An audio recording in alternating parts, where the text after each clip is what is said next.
Why risk reports don't prevent disasters.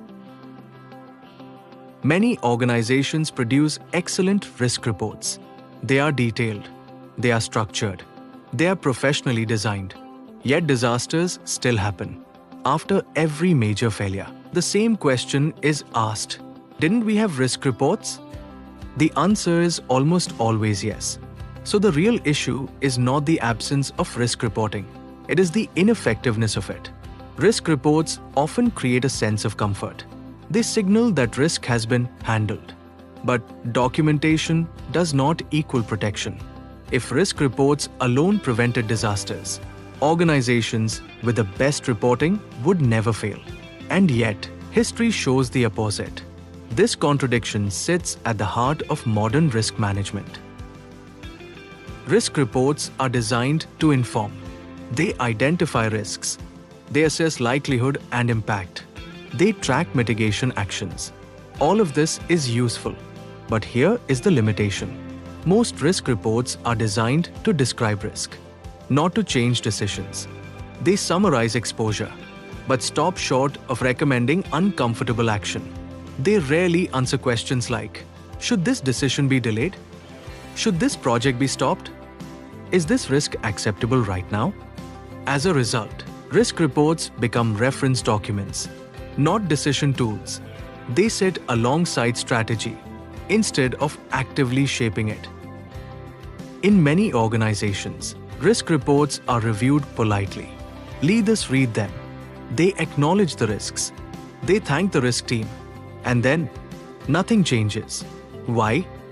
Because most risk reports arrive after decisions are already made, are written in neutral, non-confrontational language, avoid linking risk directly to accountability. Risks are presented as observations, not consequences. When risk does not clearly state what is unsafe, it becomes easy to ignore. Leaders are under pressure to deliver outcomes. If a report does not force a pause, it gets absorbed into background noise. Risk reporting fails not because leaders don't care, but because reports rarely demand action. Consider a common scenario. A major initiative is approved. A risk report highlights several concerns: resource strain, dependency risk, tight timelines. The risks are rated medium. Mitigations are noted. Monitoring, periodic reviews, contingency planning. The project proceeds. Months later, delays emerge. Costs increase. Quality suffers. Leadership asks, why didn't risk stop this? But the risk report never said stop. It never said delay. It never said unacceptable. It simply described risk. The disaster wasn't caused by lack of reporting. It was caused by lack of decision consequence. Risk was documented, not enforced. Another reason risk reports fail is language. Risk is often softened to avoid discomfort. Words like may impact, potential exposure, subject to mitigation sound professional but lack urgency. This language protects relationships but weakens the message. Over time, organizations become desensitized. Everything sounds risky. Nothing sounds dangerous. When all risks are presented politely, leaders struggle to distinguish noise from threat. Effective risk communication is not about sounding balanced. It is about being clear. Sanitized risk language reduces risk to information, not warning. Even well-written risk reports fail if they arrive too late. In many organizations, strategy is decided first. Execution begins. Risk reporting follows. By the time risks are formally presented, momentum has already built.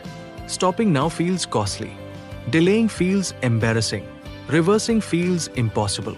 So risk becomes a record of exposure, not a control mechanism. Effective risk reporting must be early, not perfect. A rough warning before a decision is far more valuable than a detailed report after commitment. Over time, risk reporting can become ceremonial. Reports are produced because they are expected. Meetings are held because they are scheduled. But outcomes remain unchanged. This creates a dangerous illusion of control. People assume if something was truly wrong, risk would have flagged it. Risk teams assume if leadership didn't act, the risk must be acceptable. This silent assumption gap is where disasters form. Risk management fails not in content, but in connection. When risk reporting is disconnected from authority, it loses its power. Effective risk reporting looks very different. It is timely, direct, consequence-driven. It clearly links risk to decisions. It answers what should not proceed, what needs escalation now, what risk exceeds tolerance. Strong risk reports create friction. They slow things down when necessary. They don't just inform, they influence. Risk reporting works when it makes leaders uncomfortable before failure, not reflective after failure. Risk reports don't prevent disasters. Decisions do. Risk reports only matter if they change behavior, alter priorities, force honest conversation.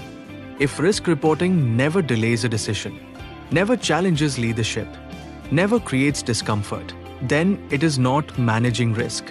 It is documenting exposure. The real question every organization should ask is simple. Do our risk reports influence decisions or just decorate meetings? Because disasters are rarely caused by missing information. They are caused by ignored warnings that were already written down.